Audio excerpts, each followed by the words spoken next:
Welcome back to our guys. Welcome in other video of MS biology. Hopefully कि आपने KVS का new recruitment का rules देख लिया होगा 2025 का, और उस रूल्स के अकॉर्डिंगली केवीएस पीजीटी बायोटेक्नोलॉजी के लिए क्या क्या सब्जेक्ट कॉम्बिनेशन हो सकता है और कौन कौन से सब्जेक्ट करने वाले यूजी और पीजी के कैंडिडेट्स अप्लाई कर सकते हैं।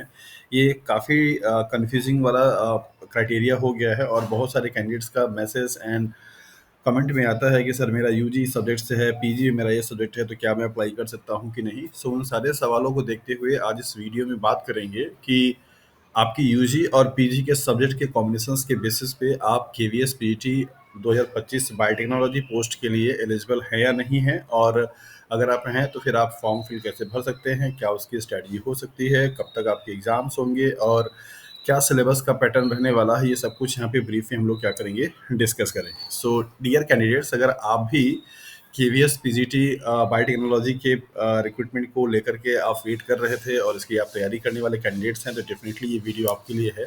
बहुत ही सिंपल और बहुत ही शॉर्ट टाइम पे हम लोग समझने की कोशिश करेंगे कि क्या क्या सब्जेक्ट वाले कैंडिडेट्स अप्लाई कर सकते हैं केवीएस पीजीटी बायोटेक्नोलॉजी को। सो देखते हैं यहाँ पे। थोड़ा ये स्क्रीन आपको हो सकता है ब्लर दिखाई दे। ये केवीएस पीजीटी बायोटेक्नोलॉजी 2025 का जो रिक्रूटमेंट है उसी के अकॉर्डिंगली ये लिया गया यहाँ पे क्राइटेरिया है। जैसा कि आप देख पा रहे होंगे कि यहाँ पे पीजीटी बायोटेक्नोलॉजी लिख रखा है, और यहाँ पे एलिजिबिलिटी क्राइटेरिया में साफ साफ आपको लिख रखा हुआ, that is the masters degree in biotechnology as well as microbiology और बायोकेमिस्ट्री और लाइफ साइंस और बायोसाइंस एंड जेनेटिक्स। मतलब अगर किसी भी कैंडिडेट की एमएससी जो है उन इन किसी भी सब्जेक्ट में से, मतलब बायोटेक्नोलॉजी की है तो भी, बायोकेमिस्ट्री की है तो भी, या माइक्रोबायोलॉजी से है, या लाइफ साइंस से है, या फिर बायोसाइंस से, या फिर जेनेटिक्स से है। सो एमएससी हो प्लस इसके साथ में यहाँ पे क्या दे रखा है, बीएड दे रखा है। मतलब अब इसकी बार बीएड कंपलसरी कर दिया गया है। ये थोड़ा सा उन कैंडिडेट्स के लिए एक बुरी खबर है जो लोग लास्ट ईयर अपीयर, मतलब लास्ट रिक्रूटमेंट में फॉर्म फिल कर पाए थे, उनके पास बीएड नहीं था तब भी। अब आपको केवीएस के किसी भी रिक्रूटमेंट को पीजीटी या टीजीटी को भरने के लिए बीएड की कंपलसरी कर दी गई है। ये सबसे बड़ा बदलाव है यहाँ पे। और सो एलिजिबिलिटी क्राइटेरिया आपके मास्टर्स में क्या होना चाहिए बायोटेक्नोलॉजी के लिए, यहाँ पे आपको साफ साफ क्लियरली मेंशन कर दिया है कि आपका बायोटेक्नोलॉजी से एमएससी हो, या फिर आपकी माइक्रोबायोलॉजी से एमएससी हो, या फिर बायोकेमिस्ट्री से हो, या लाइफ साइंस से हो, या फिर बायोसाइंस से, या फिर जेनेटिक्स से। कई बार यहाँ पे सवाल मन में कन्फ्यूजन कर देता है बच्चों के कि सर मेरा लाइफ साइंस में, लाइफ साइंस का मतलब यहाँ पे सीएसआईआर का लाइफ साइंस नहीं है कि उसमें सब कोई आ जाता है। लाइफ साइंस से एमएससी की डिग्री भी मिलती है। तो अगर आपके मास्टर्स के सर्टिफिकेट पे लाइफ साइंस लिख रखा है तो आप एलिजिबल हैं। ये वाला लाइफ साइंस का मतलब वो नहीं है जो कि सीएसआईआर के नेट के एग्जाम में होता है, कि लाइफ साइंस में बायोलॉजी साइंस की किसी भी स्ट्रीम से कोई बच्चा अगर एमएससी किया होता है तो आसानी से लाइफ साइंस से फॉर्म फिल कर पाता है। वो वाला कॉन्सेप्ट यहाँ पे नहीं है। आपके मास्टर्स के डिग्री एंड सर्टिफिकेट पे अगर life science, bioscience, genetics, microbiology, biochemistry, biotechnology लिख रखा है, देन आप फुल्ली प्रॉपर तरीके से एलिजिबल हैं। और इसके साथ साथ में आपको बीएड होना चाहिए। परसेंटेज की क्राइटेरिया अगर बात करें तो 50% मिनिमम है, एंड होपफुली सबका होता ही है, तो उसमें कोई प्रॉब्लम नहीं है। सो एमएससी प्लस बीएड, ये दो कॉम्बिनेशन आपके साथ में होना चाहिए। एमएससी आपकी इन 5 सब्जेक्ट में से किसी भी एक सब्जेक्ट में अगर आपकी मास्टर्स डिग्री है, बायोकेमिस्ट्री, बायोटेक्नोलॉजी, माइक्रोबायोलॉजी और genetics, life science and bioscience में से, और अगर आपने बीएड कर रखा हुआ है, तो आप आसानी से इस फॉर्म को फिल कर सकते हैं। इसमें कहीं किसी से कोई पूछने और कहीं किसी से सलाह लेने की ज़रूरत नहीं है। सवाल आता है यहाँ पे यूजी वाले लेवल पे कि अंडर ग्रेजुएट लेवल पे अगर आपने जूलॉजी, बॉटनी, बायोकेमिस्ट्री क्या पढ़ा हुआ है। सो आपको बहुत ही क्लियर कॉन्सेप्ट में बता दें कि आपकी यूजी की सब्जेक्ट से पीजीटी बायोटेक्नोलॉजी के सब्जेक्ट पे कोई फर्क नहीं पड़ता। आपने सिंपल जूलॉजी, बॉटनी, केमिस्ट्री से बीएससी किया है, ऑनर्स बीएससी किया हुआ है जूलॉजी से या बॉटनी से, या फिर और की सब्जेक्ट से, या आपने बायोटेक्नोलॉजी से ही बीएससी किया हुआ है, बायोटेक्नोलॉजी से आपने बीटेक भी किया हुआ है, कोई फर्क नहीं पड़ता है। दूसरा चीज़ यहाँ पे ये भी है, एमटेक के कैंडिडेट जो होते हैं उनके लिए भी कन्फ्यूजन आ जाता है कि एमटेक सर मैंने किया हुआ है, क्या मैं एलिजिबल हूँ कि नहीं हूँ। जी हाँ, बिल्कुल। मास्टर्स डिग्री लिख रखा है, न कि एमएससी। तो MTech is also a masters degree. तो अगर आपकी एमटेक इन बायोटेक्नोलॉजी है तो भी आप पीजीटी बायोटेक्नोलॉजी के लिए एलिजिबल हैं। आपको कोई डाउट नहीं है। अगर आपने एमटेक जो किया हुआ है वो बायोटेक में किया हुआ है, तो आप आसानी से फॉर्म फिल कर सकते हैं। सो या तो आपकी एमएससी हो, या तो फिर आपकी एमटेक हो। एमटेक बायोटेक्नोलॉजी में हो या फिर माइक्रोबायोलॉजी में हो, इनमें से किसी भी सब्जेक्ट में अगर आपने एमटेक किया हुआ है, इसके साथ साथ में आपने बीएड भी किया हुआ है, तो आप इस फॉर्म को फिल कर सकते हैं। यूजी के सब्जेक्ट का कॉम्बिनेशन का कोई इंपॉर्टेंस यहाँ पे नहीं है। आपने मास्ट यूजी के लेवल पे चाहे वो जूलॉजी बॉटनी पढ़ी है, चाहे आपने बायोकेमिस्ट्री पढ़ी है, चाहे फिर आपने बायोटेक्नोलॉजी पढ़ी हुआ, उससे फ़र्क नहीं पड़ता। मास्टर्स में आपका ये सब्जेक्ट होना चाहिए। तो मास्टर्स में 2 चीज़, that is MSc and MTech. तो अगर आपकी एमएससी है या एमटेक है इन सब्जेक्ट में से, और अगर आपने बीएड किया हुआ है, तो आप फुल्ली प्रॉपर तरीके से केवीएस पीजीटी 2025 बायोटेक्नोलॉजी के रिक्रूटमेंट को फॉर्म फिल करने के लिए अब आप रेडी हो जाइए। कहीं पे भी आपको अपना टाइम और एनर्जी वेस्ट करने की ज़रूरत नहीं है। आपके दिमाग में ये बात हो जाना चाहिए कि अब आप एलिजिबल हैं। अब आते हैं दूसरे पॉइंट पे कि अब ये तो अभी नोटिफिकेशन, अभी जो रिक्रूटमेंट के रूल्स आए हैं, इसके बेसिस पे आपको पता चल गया कि हाँ कौन कौन से कैंडिडेट अप्लाई कर पाएंगे।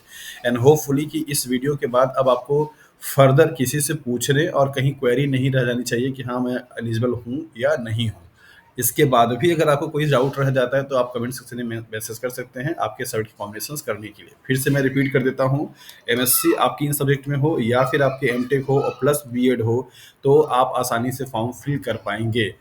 दूसरा रहा सवाल कि यहाँ पे कि अब फॉर्म कब आएगा, कब आपके एग्जाम्स हो सकते हैं, क्या एग्जाम्स का पैटर्न पहले जैसा ही रहेगा या उसमें कुछ चेंजेस या बदलाव होंगे, इनको लेकर के मन में सवाल बनेंगे। जैसा कि अभी तक इन्फॉर्मेशन मतलब मिल पाई है, उसके अकॉर्डिंगली मैं आपको बता दूं कि बहुत ही रिसेंटली ही आपको ये नोटिफिकेशंस मिल जाएगा ऑनलाइन फॉर्म एप्लीकेशन भरने के लिए। होपफुली कि ये अप्रैल में ही आपको देखने को मिल जाएगा, अप्रैल के मंथ में आपको देखने को मिलेगा। जब भी नोटिफिकेशंस का फॉर्म आएगा अप्रैल सेकेंड वीक में, थर्ड वीक में या लास्ट में, 20 से 25 दिन का आपको फॉर्म फिल करने का टाइम दिया जाएगा और उसके 2 मंथ के विदिन में आपको एग्जाम्स करा लिए जाएंगे। मतलब आप ऐसे समझिए कि जुलाई तक का टाइम है या जून के लास्ट तक का टाइम है आपके पास अपने आप को पूरा सिलेबस कवर करने के लिए और तैयारी करने के लिए। अगर डिले हो जाता है थोड़ा बहुत तो आपके लिए प्लस पॉइंट होगा, बट आप उसके लिए रिस्क लेकर के मत चलिए। अगर आप सेल्फ स्टडी करते हैं तो सेल्फ स्टडी करना शुरू कर दीजिए। सिलेबस की अगर बात करें हम लोग यहाँ पे डेट को लेकर के, मैंने आपको बता दिया कि अप्रैल के आपके सेकेंड थर्ड वीक में आपको ऑनलाइन फॉर्म का नोटिफिकेशन देखने को मिल सकता है। इसके साथ साथ में आपको 20 से 25 दिन का टाइम मिलेगा फॉर्म फिल करने के लिए। देन विद इन 2 मंथ आपको एग्जाम्स का डेट भी अलॉट कर दिया जाएगा, आपको एग्जाम देना पड़ेगा। इसके साथ साथ में अब सिलेबस की अगर बात करें यहाँ पे, तो सिलेबस में आपको देखने को मिलेगा कि जो पहला वाला सिलेबस है उसी सिलेबस के बेसिस पे आपके एग्जाम्स कराए जाएंगे। सिलेबस अभी चेंज फिलहाल नहीं हुआ है, अगर आगे कुछ ऐसा नोटिफिकेशन आता है तो सिलेबस जो चेंज होगा उसके अकॉर्डिंगली फिर चीज़ें आपको चेंज हो जाएंगी। पैटर्न पहले बारी की कंपेरेटिवली इस बार थोड़ा हार्ड रहेगा, आप इस चीज़ को तैयार करके चलिए कि अगर आपने पिछली बारी जो तैयारी की हुई थी उसके अकॉर्डिंगली आपको पेपर इस बार टफ देखने को मिलेंगे और उन क्वेश्चंस का स्टैंडर्ड थोड़ा और ज़्यादा ही होगा। अपनी प्रिपरेशंस का लेवल आप बढ़ा करके चलिए, पेपर आपके टफ आने की पॉसिबिलिटी ज़्यादा है। इस बार पिछली बार की कंपेरेटिवली अगर देखा जाए तो जहाँ पे बीएड नहीं था, नंबर ऑफ कैंडिडेट बहुत ज़्यादा थे और नंबर ऑफ सीट भी बहुत कम थी। तो इस बार आपको नंबर ऑफ सीट ज़्यादा हो गई है, 29 सीट है बायोटेक्नोलॉजी के लिए, और बीएड लगा देने की वजह से बहुत सारे बायोटेक के स्टूडेंट जो होंगे वो क्या होंगे, बाहर हो जाएंगे, बिकॉज उनके पास बीएड की डिग्री नहीं है। तो जिन लोगों ने एमएससी बायोटेक्नोलॉजी के इन सारे सब्जेक्ट में किया रखा है, बायोकेमिस्ट्री, बायोटेक्नोलॉजी, बायोमोलिकुलर या जेनेटिक्स एक्सेट्रा, और अगर बीएड किए हुए हैं, उनके लिए बहुत ही गोल्डन अपॉर्चुनिटी है कि वो केंद्रीय विद्यालय में मीन्स सेंट्रल गवर्नमेंट की नौकरी को लेने के लिए। प्लीज़ अब अपना टाइम आप वेस्ट मत कीजिए, प्रिपरेशंस में लग जाइए। प्रीवियस ईयर के पेपर को निकालिए, उनको सॉल्व कीजिए, सिलेबस को देखिए, उनको स्टडी कीजिए। आपको अपने से स्टडी करना है तो आप अपने से स्टडी कर सकते हैं, कोई ज़रूरत नहीं है कहीं टाइम वेस्ट करने की और वो करने की। और अगर आपको लगता है कि हाँ आपको सपोर्ट की ज़रूरत है, क्लासेस की ज़रूरत है, तो फिर क्लासेस भी आपको मिल जाएंगी। कई जब से ये नोटिफिकेशन आया है तब से बहुत सारे कैंडिडेट्स अप्रोच कर रहे हैं कि सर क्लासेस बैच स्टार्ट कर दीजिए। जी हाँ, बैच स्टार्ट होगा केवीएस पीटी बायोटेक्नोलॉजी के लिए। पिछली बार भी क्लासेस चली थी, इस बार भी क्लासेस चलेंगी और उसके लिए मैं इन्फॉर्मेशन आपको सेपरेट वीडियो में दूंगा। फिलहाल इस वीडियो में जो इन्फॉर्मेशन थी वो ये कि आपकी कौन कौन से सब्जेक्ट वाले अप्लाई कर सकते हैं बायोटेक्नोलॉजी के लिए, क्या क्या उनका सब्जेक्ट होगा और किस तरीके से उनकी एलिजिबिलिटी क्राइटेरिया मैचअप करती है। इस वीडियो में इतना ही। नेक्स्ट वीडियो में और इन्फॉर्मेशन के साथ मिलेंगे, तब तक अपने से आप अच्छा ख्याल रखिए और अच्छे से अपनी स्टडी फोकस करते रहिए। Thank you for watching this video.